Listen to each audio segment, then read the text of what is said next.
After decades of being dependent on its imports to arm its military, Turkey is moving towards more domestically produced hardware.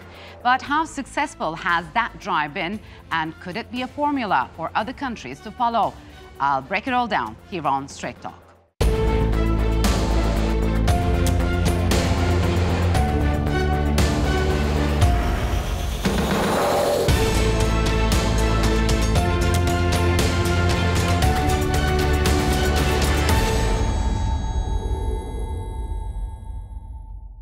Hello and welcome to Straight Talk. I'm Ayşe Süberkaş. Uncertain times and a dangerous neighborhood. That's the environment Turkey has seen itself in for more than a decade. With several conflicts breaking out on its doorstep to previous arms deals being scrapped, Ankara was forced to develop its own military hardware to meet security challenges. But was that transition successful? And what are Turkey's long-term goals when it comes to defense and the technology around it? Let's take a look at this report.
And to further discuss the Turkish defense industry, joining me now from Washington, D.C. is Outzen. He is a former US diplomat. With him from Ankara, Giray Sadik. He is the director of the European Studies Research Center. And Merve Seren, she is an associate professor at Yildirim, Beyazit University. A warm welcome to you all, and thanks for joining me on Straight Talk. So, Merve, let me begin with you. How has Turkey's defense sector evolved over the past 2 decades? I think, first of all, in the beginning of the 2000s, Turkey started to evaluate defense industry as one of the most critical national power, instruments of the national power. So when we are looking at this, there were 3 principles that were adopted in the beginning of the early 2000s. The first one was the nationalization of the defense industry. The second was the localization of the national defense industry. And the third one is the strategic autonomy. So when we are looking at today, now there are currently more than 25,000 engineers working in the defense industry. And when we are looking at, there are almost like 800 companies that are also, facilitating in the defense industry. So you can just imagine the business in the secrecy. So there are also huge, thousands of people, like 10,000 of people, like at least 80,000 people that they have got like personal security documents who are working in these projects. So, and when we are looking, I think it is very important before the defense industry initiative. So this is like a national technology movement, actually. I think, first of all, Turkey has changed its defense policy, security, defense, and foreign policy, because it's a kind of a measurement about your doctrinalization. First, you change the doctrinalization, then you adapt your defense industry according to your doctrinalization, new doctrine. So does it mean that it has transformed itself from an arms importer to a major exporter and an innovator? Yes, definitely. And the thing is that arms importer to the exporter. So the thing is that Turkey has experienced so many, bitter experiences in the past with regards to its, fully single dependency on the NATO market, especially the United States and some major, European allies. And this led Turkey to, it's not only dependence in the defense market, but it's also dependence in the security and defense policies. So Turkey, first of all, wanted to free Turkish armed forces from this NATO market and wanted to be more free operationally, initiative. So the thing is that I think that when we're talking about the nations and localization, but the third step is the strategic autonomy means that you wanted to have your autonomy in your defense policies and operations. So, Giray, a fifth-generation stealth fighter jet developed and produced in Turkey was shown off on Monday. What do you make of the latest burst of defense news, including weapons, fighter jets, defense systems, and platforms that have been commissioned to the Turkish military lately? I think those are important steps, above all, for Turkish security and increasing self-reliance on indigenous arms production has been critical for the security and defense of the country. So that is first critical step. Internationally, Turkish defense industry development is not only an asset for Turkish security, but also an important element for regional stability, ranging from Caucasus to the Balkans to Eastern Mediterranean and Africa. Yes. So, Rich, the Bayraktar TB3 unmanned combat aerial vehicle with a vertical takeoff and leading capabilities had undergone its maiden flight lately. How significant is this for the Turkish Air Force defenses? I think the TB3 is a tremendously versatile system, and the fact that this is capable of vertical takeoff means, of course, it can go on to the Anadolu, TCG Anadolu, which gives something like a naval air capacity. So some people have derided calling this a drone carrier. The truth is it's more modest than Western style, or the Chinese also have them now, large aircraft carriers, but it does give a maritime capability to extend air power. So I think the TB3 with its various missions and versions, which can be taking off from land or from naval and maritime platforms, gives Turkey a greater reach in the Med and in other littoral areas it may want to operate from. So it's very, very significant in that regard. So, Rich, how will the deployment of these vehicles on Turkey's, as you've mentioned, drone carrier TCG Anadolu increase its offensive power moving forward? Well, I think if we look at Libya as an example, that was a perfect example of a place where there were significant ground forces that were trying to do something antithetical to Turkish interests, which was to capture Tripoli. And the fall of Tripoli would have been a tremendous disaster for the people of Tripoli, but also for Turkish interests. So it was difficult. It was beyond Turkey's ability to fly numerous sorties from the Anatolian mainland over Libya. It was just too far. So what they did is they relied on a number of drones that they had been able to pre-position. But in Libya, on the ground as a result of the relationship with the government in Tripoli. But if we imagine a scenario where either on islands or on littoral areas, North Africa, the Gulf, East Africa, where Turkey doesn't have the ground access that it had in the case of Libya or a political agreement, but say it needs to do an evacuation of its own forces or to do counter-terror strikes, it can do that with a very limited footprint doing it from the sea. So I think it extends the power projection capability and the counter-terror capability of Turkish forces. So, Merve, how would their mass production help Turkey compensate for its aging fleet of fighter aircraft as the ambiguity over the modernization of its F-16s by the US remains the same?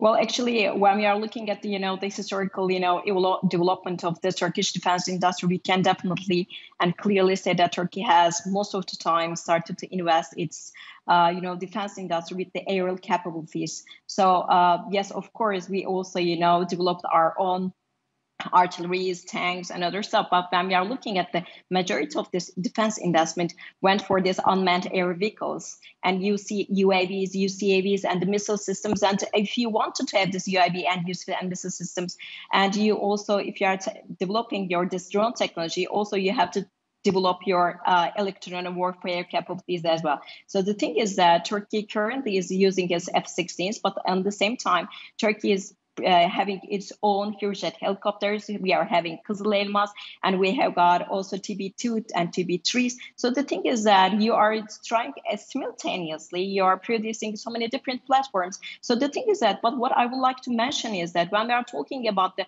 offensive capabilities of a country, you cannot just depend on the F-16s or F-35s. I mean, it is something simultaneous and integrative systems. So the thing is that when we are looking from the historical point of view, so you have got land power, sea power, like the Navy power, air power, but today we are talking about the cyber power and space power. So I think it is very important when we are talking about the air superiority, you also have to talk about the electronic warfare capabilities as well.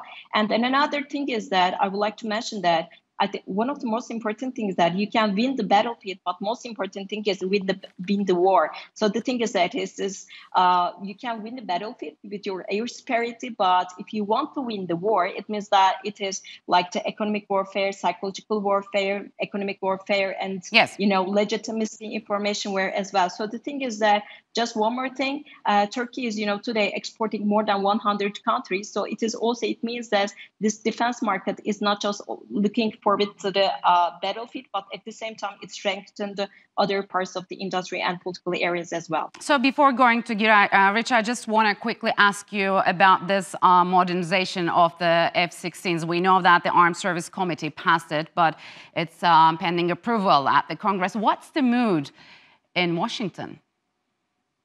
The mood in Washington remains wait and see. And I think that the Congress has, as you know, some built-in sort of Turkophobic or at least very Turko-skeptic elements to it that are frankly not comfortable with Turkey's rising strategic independence and power projection capabilities. And this includes some of the friends of Armenian lobby, shall we say, and some of the Greek lobby and others who are simply concerned that Turkey is not converging well enough with NATO. So those concerns in Congress can be overcome, but that requires the concerted political effort from the executive branch, and in this case, President Biden. President Biden needs to engage personally with people like Senator Menendez if he wants to get this, the F-16 modernization and the broader package of acquisition of new airframes done. I don't think he's going to do that until he sees what happens in the election, because it's a politically informed decision, and it would be, in his view, politically risky to appear to be helping President Erdogan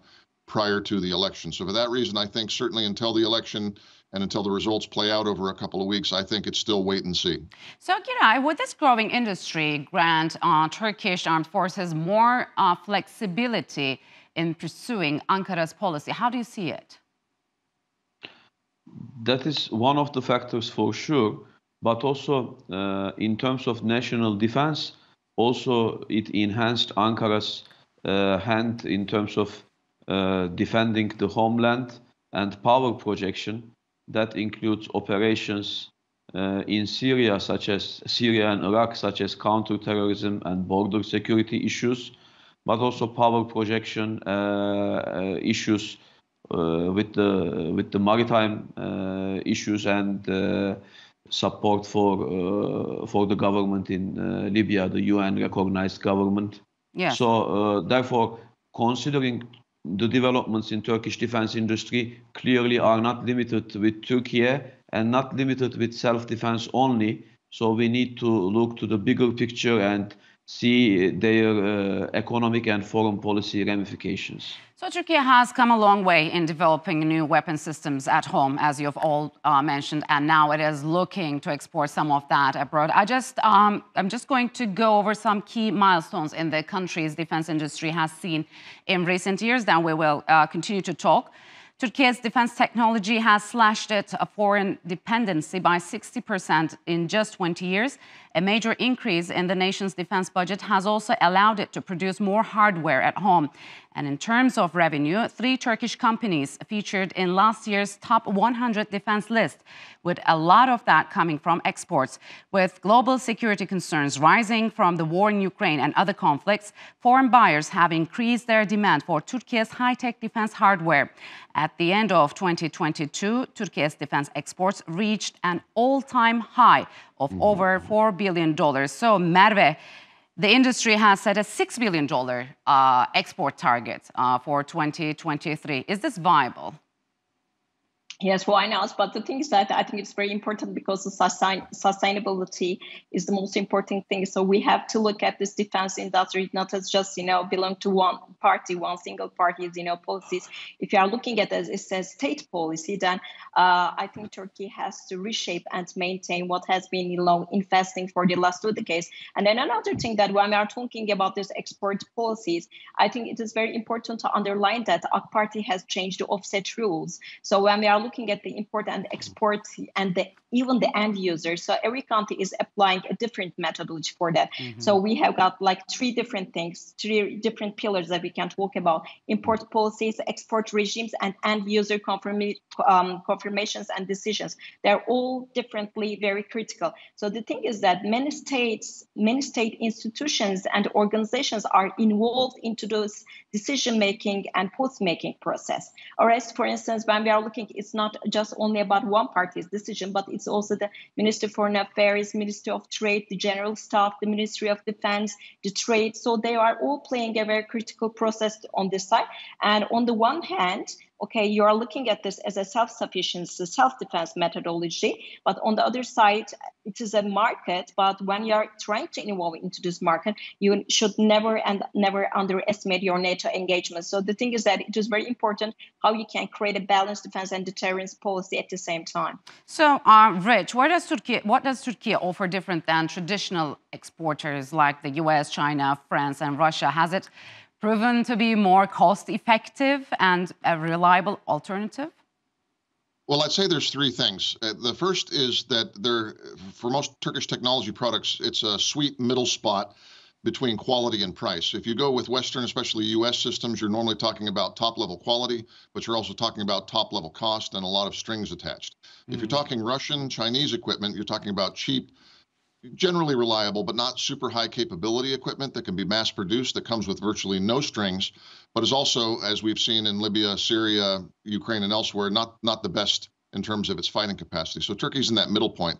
The second thing is Turkey comes with what's been called the whole package concept, which is, if we look, for instance, at Azerbaijan and the assistance of the Turkish military to Azerbaijan's modernization efforts, it came not just with the equipment, but with training, with trainers that went to Azerbaijan, but also the ability of Azerbaijani students to come to Turkey and learn the systems inside out and to go to Turkish educational systems.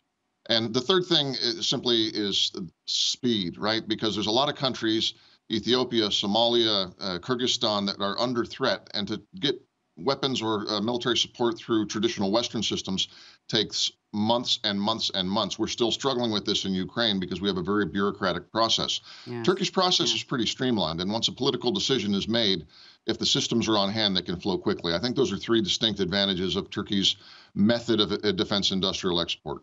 So, Giray, can you talk to us about how have drone sales improved Turkey's relations with Turkic states, like Rich mentioned, like Kazakhstan, Kyrgyzstan, Turkmenistan, and Azerbaijan, and established new ties with various countries such as Poland, Saudi Arabia, and Tunisia?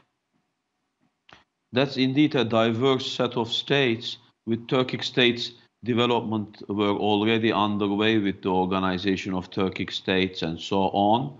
But especially after the Karabakh War, Turkish drones have become battle-proven and globally acclaimed for that.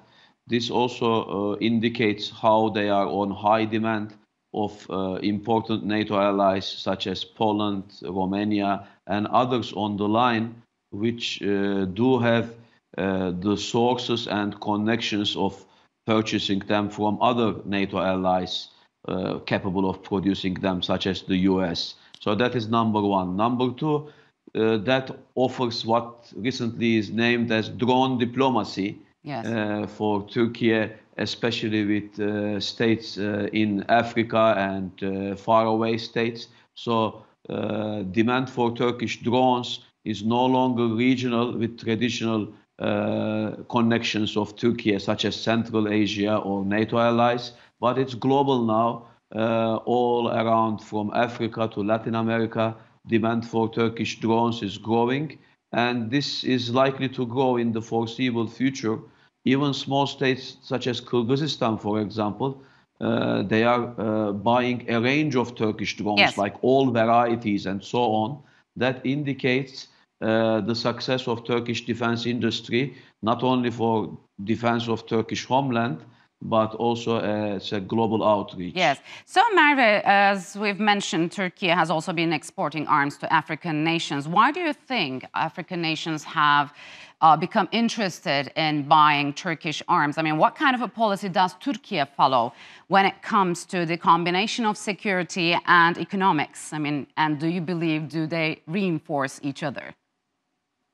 Well, actually, to be honest, actually, the China and the Russia are there still dominating the African market. So I think there was a report that was published by the RAND. They were showing that how the China was exporting to 38 African countries of its weaponry, but also its, the private, soldiers, private, military companies as well, like how they're going to run this infrastructure system. So the thing is that, but I think the Rich mentioned it already. I think it's very important when we are wanted to involve into a market, you have to offer some 3 or 4 critical advantages. So the first one is that Turkey is very, very fast when procuring these platforms. I think the defense bureaucracy works very well because the state is definitely supporting the privatization of this defense industry. As I told you, it is almost like 800 companies are still now facilitating in the defense industry, and most of them, as even they are the subcontractors or the main contractors, they are definitely directly supported by the state itself. And the second one is about the timing, and the third one is the quality and the price of this, this technical grading system. So if they're offering this 4 criteria, so I think they're much more eager to buy your weapons. And the other thing is that Turkey is also cooperating with Russia and a small amount of with China. So the thing is that you cannot stand alone within this, African market. But if you can be more cooperative with the other, players, it will be much more easy for you to find a place. So The thing is that when we are looking at the defense market, we also see that there are so many corporations. So and another thing is that about the technology transfer, most of the states, the Western states, not the Russian or China, they're not offering technology transfer, but Turkey is much more cooperative on this way. So, Rich, as we've mentioned, Turkey's share of the African arms markets remain relatively small when compared to, let's say, Russia and China. So what should be their roadmap to expand on this sector? Well, I think from the perspective of Washington, we're impressed with Turkey's agility in the African market, but a little concerned about controls. So the war in Tigray with saving President Abiy basically and preventing the fall of Addis, but at the same time providing systems that might have been used for questionable strikes against civilians is a cause for concern. So I think from Washington's perspective, what we'd like to see is more multilateral, and by that I mean with the West, sort of defense strategizing. And I would expect that the U.S. needs to reach out first and say, let's develop a joint approach for the African continent. I think that Western allies need to work together because at the end, yes, we have our differences. France, the United States, Turkiye have different approaches and different connections and strengths when it comes to Africa, but we're all clearly in a different place than the Russians and the Chinese who are using these private military companies. The Chinese in Africa have been described as a global strip mining corporation. They do not have the best interests of Africans at heart. So I'd like to see at the top policy level greater cooperation and coordination among the Western powers, and then work, perhaps one method could be American funding for Turkish systems when some of these African countries can't buy the more expensive Western systems, and then some sort of joint training approach. I'd like to see that. So, Giray, could Turkey's defense policy be a formula for other countries to follow? I mean, how will Turkey keep up with this growing momentum, and when do you think it will become fully independent of foreign sources? Wow, those are all great questions which need to be considered in themselves in more detail. But to the point answer would be all countries have their own paths of developing their own indigenous production. For Turkey, now we are seeing maybe tip of the iceberg, a success story, but behind that it was years of preparations, embargoes, some restrictions open and more closed. As a result, all those make Turkey stronger, but certainly there are examples to be taken and lessons to be learned perhaps to make Turkey increasingly more self-sufficient. This is the path that is a growing one, something like a snowball effect. It is difficult to say exactly 100% self-sufficiency when will it come. But after all, globally speaking, at some point of those technologies, all states are somehow dependent to each other. That is why I don't think it's a major concern. At the end of the day, Turkish defense industry has achieved a certain success and global acclaim, and this is likely to grow. All right, Giray, Merve, and Rich, unfortunately, we'll have to leave it here. Thank you very much for joining me on Straight Talk. And that's all for this edition of Straight Talk with me, Ayşe Süberkaş. If you've got any comments, follow us and tweet us at Straight Talk TRT. Also, don't forget to subscribe to our YouTube channel. Until next time, take care and goodbye.